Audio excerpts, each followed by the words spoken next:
Narito na ang pangatlong tagpo ng ating kwento. Ang pagbabalik ng ermitanyo. Simulan na natin ang kwento. Sinabihan siya ng ninong niya na tingnan ang batok nito sa likod nito hanggang sa makalampas sila sa mga alupahap. At nang lingunin siya ng ninong niya, ay nagamunggo ang pawis ni Busay. Pinagtatawanan siya nito at tinanong ng, "Tingnan mo nga yung itsura mo, Busay.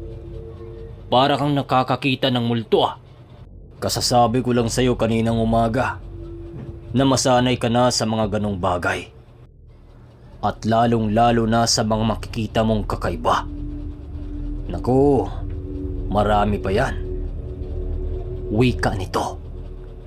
Napangiti lang naman si Busay dahil iniisip niya ang itsura niya habang nasa kalagitnaan sila ng mga alupahap. Si Ninong naman eh. Alam mo namang baguhan lang po ako sa mga ganito eh. Siguro masasanay rin po ako. Wika niya sa Ninong. Habang papalapit ng papalapit sila sa bahay ng ninong niya, ay napansin niyang pakapal na pakapal din ang hamog sa buong paligid. Palatandaan lamang na naroon sila sa isang mataas na lugar at maya-maya pa ay huminto sa paglalakad yung ninong niya. Ngunit nagtuloy sa paglalakad si Busay. Kaya hinila siya ng ninong niya sa damit nito. "Ituon mo nga sa akin ang atensyon mo, Busay. Tingnan mo yung inaapakan mo." Wika nito, sabay turo sa inaapakan ni Busay. Nanlaki ang kanyang mga mata dahil ang nasa harap niya ay isang napakatirik na bangin at 1 pulgada na lamang ang layo ng paa niya dito. Napaatras naman si Busay at napaupo sa lupa habang sinasapo ang kanyang dibdib na noon ay grabe ang pagkabog. Agad naman siyang itinayo ng ninong niya at sinabing huwag ialis ang tingin niya rito. Maya-maya pa, huminto na sa paglalakad yung ninong niya at sinabing, "Oh, nandito na tayo sa bahay ko." Wika nito at nagsindi ng sulok na nasa tapat ng kanyang bahay. Tumambad kay Busay ang bahay na gawa sa kawayan at binuksan ng ninong niya ang pinto ng bahay. At pagpasok niya, agad niyang inikot ang kanyang paningin. Nakita niya ang ilang larawang nakasabit sa dingding. Larawan yun ng 2 bata. At ang ilan dito ay larawan ng mga taong hindi pamilyar kay Busay. Nilapitan siya ng ninong niya at itinuro ang 2 larawan ng tao, ng isang lalaki at isang babae. "Sila ang lolo at lola mo. At yan naman ay ako at yung tiyuhin mo nung bata pa kami.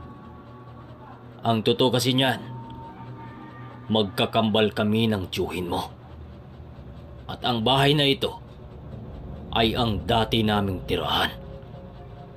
Simula nang mag-asawa ang tiyuhin mo, naiwan na lang ako dito ng mag-isa. Kaya inalagaan ko ito ng maayos." Wika nito at agad niyaya si Busay na pumasok sa isang silid. Doon na malinaw kay Busay ang totoong pagkatao ng tiyuhin niya at ng ninong niya mismo. "Ninong, kaninong kwarto ito?" tanong ni Busay. "Yan. Kwarto yan ng tiyuhin mo. Dito ka matutulog hanggang nandito ka. Kaya ilagay mo na ang mga gamit mo dyan. Ipagpag mo lang ang katre Medyo matagal nang hindi nagagamit eh. Wika nito.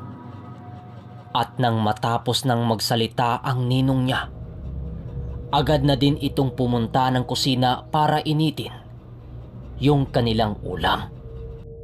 Nang matapos nang ayusin ni Busay ang kanyang mga gamit, agad din naman siyang lumabas upang tulungan ang ninong niya na makapaghanda ng pagkain. At habang nagmamasid sa ninong niya, tumingin lang naman ito sa kanya at ngumiti. Oh, bakit ka ganyan naman makatitig sa akin, Busay ha? Ngayon ka lang ba nakakita ng lalaking gumagawa sa kusina? Natatawang wika nito. Napangiti lang naman si Busay at naglagay ng mga plato sa mesa. Maya-maya lang ay naghain na ng pagkain ng kanyang ninong. Bihag ng manok at karne ng baboy ramo ang naging ulam nila. Nung gabing yon ay nahuli nila ito habang papakyat sila ng bundok. Habang kumakain ay sinabi sa kanya ng kanyang ninong na kinabukasan ay magsisimula na ang kanyang pagsasanay.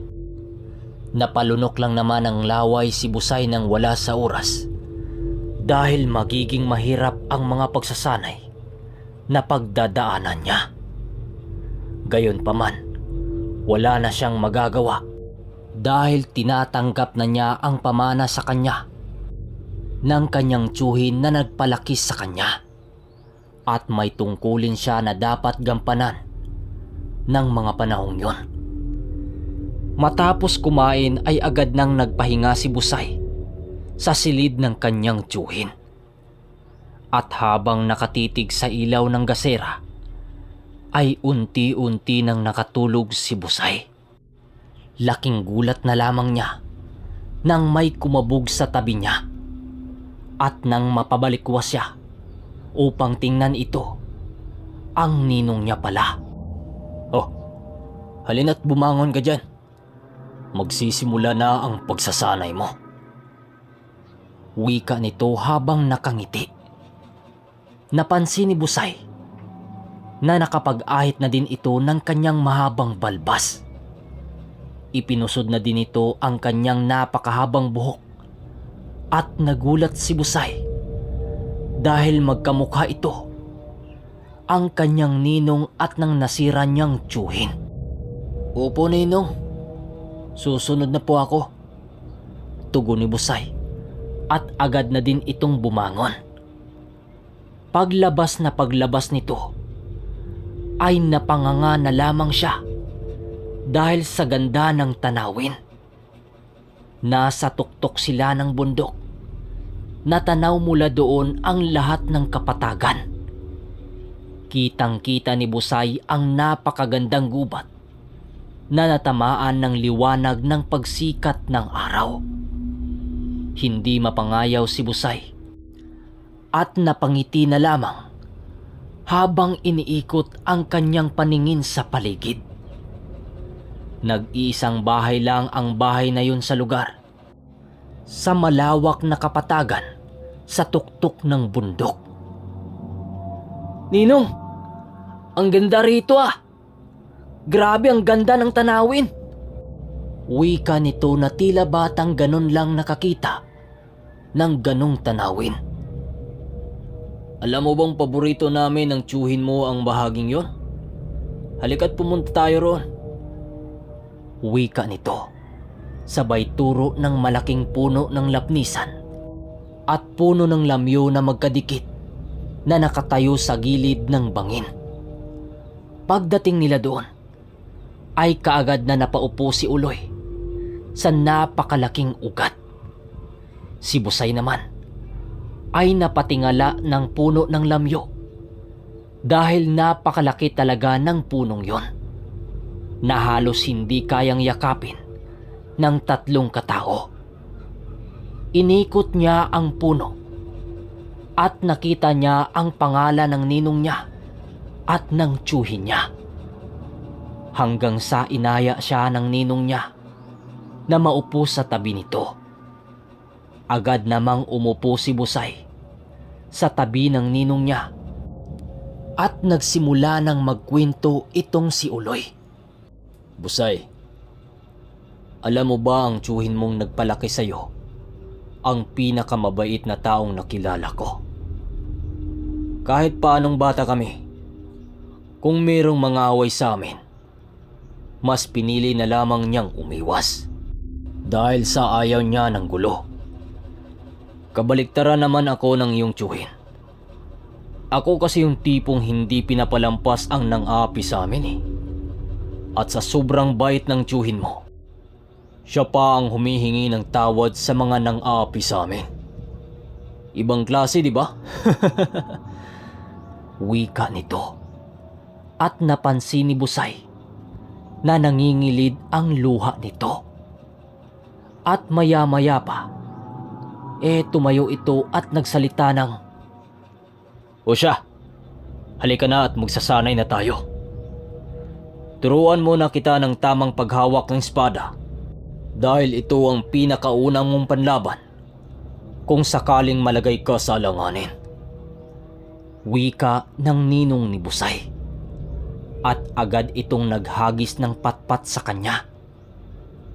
Ang unang laban mo ay ang postura ng paghawak ng espada. Ngayon sundan mo ang ginagawa ko.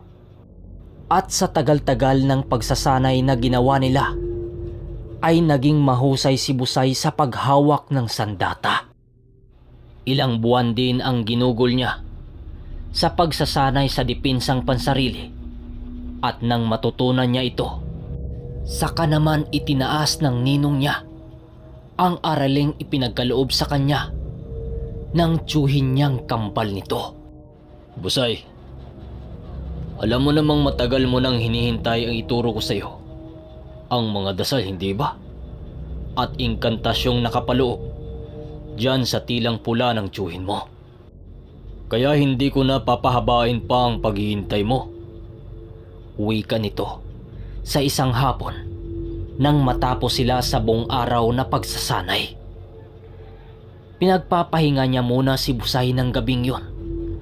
At habang nagpapahinga, iniisip ni Busay kung para saan ba ang lahat na ginagawa niya sa kadahilanang mahilig siya sa sabong, di ba?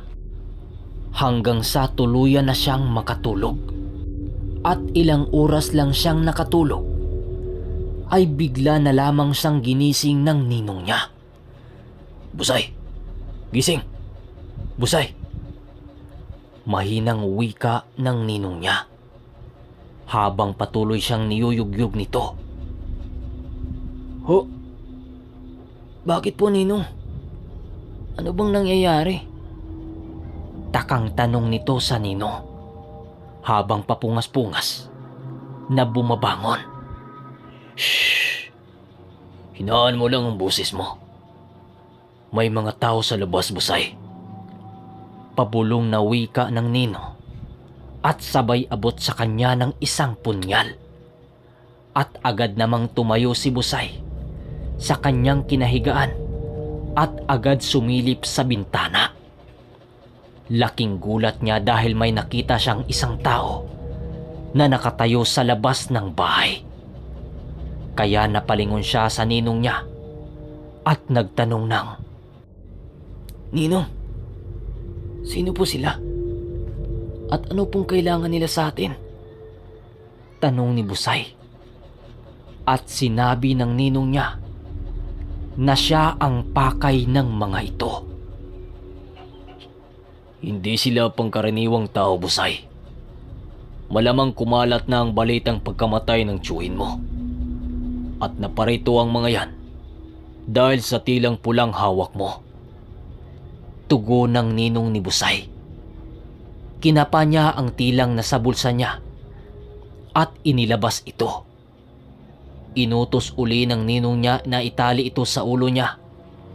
At sa pagkakataong yon, ay may ibinulong na dasal yung ninong niya sa kanya. Sa pagpatuloy ng kwento, ay magaganap ang unang pakipaglaban ni Busay sa mga hindi ordinaryong mga nilalang. Mga kapinundong baryo, abangan nyo ang part 4. At maraming salamat at huwag kalimutang mag-subscribe.